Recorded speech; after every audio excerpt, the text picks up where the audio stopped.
Get into NHL playoffs betting with Sports Interaction, as Jesse did during Game 7. Oh, you mean like a couple weeks ago? Yeah. Leafs, like he did it live during the game. We were watching. I don't celebrate that victory. They lost the game, but it was great that I could do that from my seat. Before the game starts, live and play or how your favorite player will perform, doing it right since 1997. Sports Interaction is Canada's sportsbook with the most competitive odds. Sports Interaction makes it easy to deposit, play, and cash out. And join now to see all that sports betting has to offer. It's sportsinteraction.com/SDPN. That is sportsinteraction.com/SDPN. 19 plus. Please play responsibly. The Leafs moved on from Steve Briere, who's been their goaltending coach. It seems like that was time. They've had struggles with goaltending the last couple of years. Injuries are part of it. You know what I knew it was time? When Sheldon Keefe lambasted him on Amazon. Make a fucking save. What the fuck? Over the Freddie situation? What's he supposed to do? And Sheldon with the... Fuck off. Is that one of the... I want to say that's one of the clips on our channel, is it not? Yeah, probably. I got to go back and watch because I just need that moment where Keefe goes, like, just the look. Oh man, anyone who's ever been on the receiving end of that look from anybody, but Sheldon Keefe knows what it means. Yeah, that's. He's angry looking at the best of times. Myrtle wrote an article. Myrtle wrote an article on this, firing some other Leafs notes, and one little sentence he had in there is that Freddie going away and performing really well last season did not sit well with people. Oh. That maybe he didn't get the most out of the goalie that was here for so many years. Yeah. I don't know what to take away from it, but it's an interesting. The Leafs Jack Campbell's going to get like $5 million. The Leafs had the Islanders guy who was like a goaltender whisperer, but when Mitch Korn? Yeah, but when Lou left, he took him with him. Yeah. And now Mitch Korn's contract is coming up, I believe, so there might be an opportunity to get him. Fire the money cannon at him. Yes. Briere Fire the Leafs money cannon at him. Briere's a Korn disciple, so that's why they went with him, right? Oh, okay. Yeah. Well, that was dumb. But yeah, I can. So was Judas. I can understand looking at Freddie and saying, you know what, maybe he went somewhere else and now he's better. I also think there's a couple of parts of that which are okay. That fine. It didn't sit well, but he was healthy until he wasn't. And let's be honest, when you compare the way Carolina plays team defense versus the way the Leafs used to play team defense, and still they're nowhere close to where the Carolina Hurricanes are. I don't think on team defense they're better. Depends who you ask. But I'm just saying. Listen, the Leafs are a little better on offense. Carolina's a little better on defense. Is that fair? I will take Carolina's back end. I'll take your back end.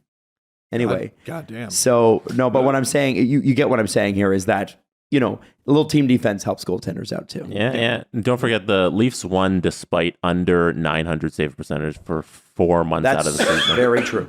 They put up their best points ever as a franchise, and they didn't get 900 save percentage for more than half of the season. Is Peter Marazzi a starter next year because they can't sign anyone else, and they're hoping that the next guy can fix them? I think the Leafs will find a way to bypass the line at Pearson to get Marazzi out of town.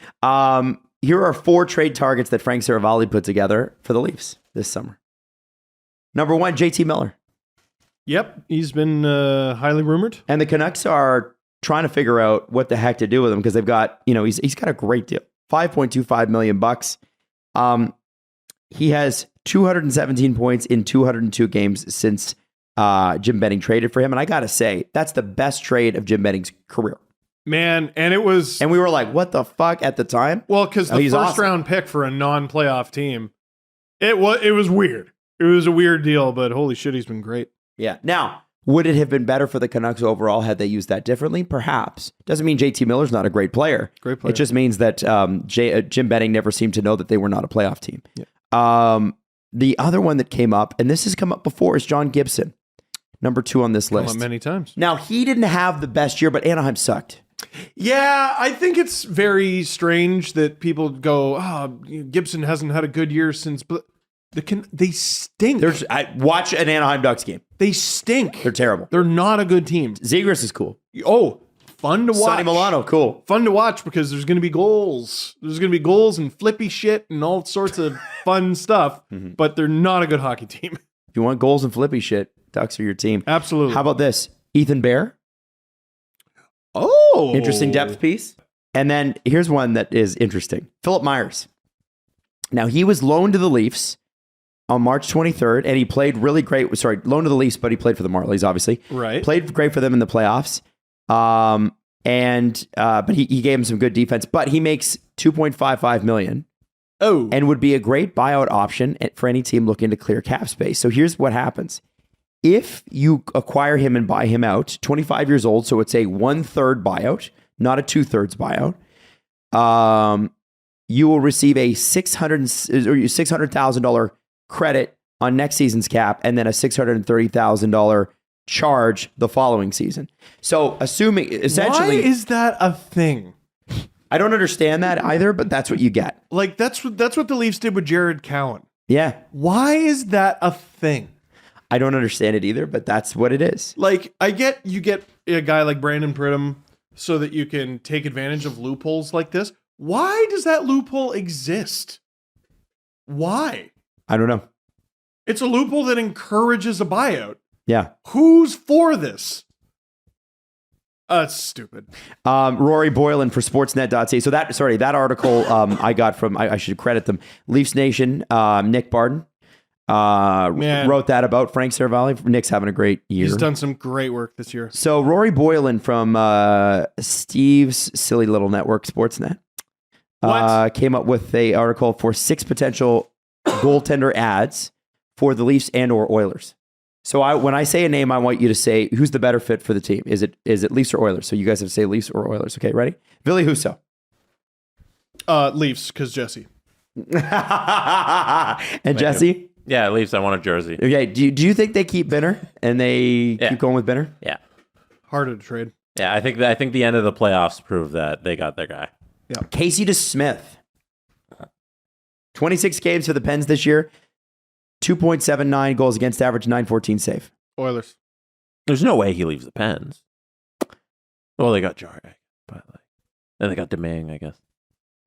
The King Domingue. Smith is better than Domingue, though. So yeah, that's what I'm saying. They bring him back. I love Domingue, though, because he's like, no, he's not.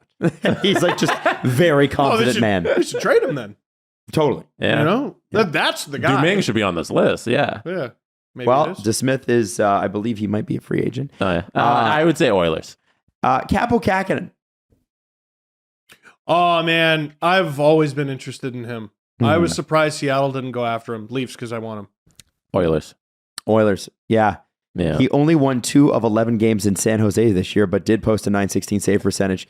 San Jose sucks ass. There's not enough resume there for me to be like, all right, Leafs starting goalie in a year we're trying to win. No.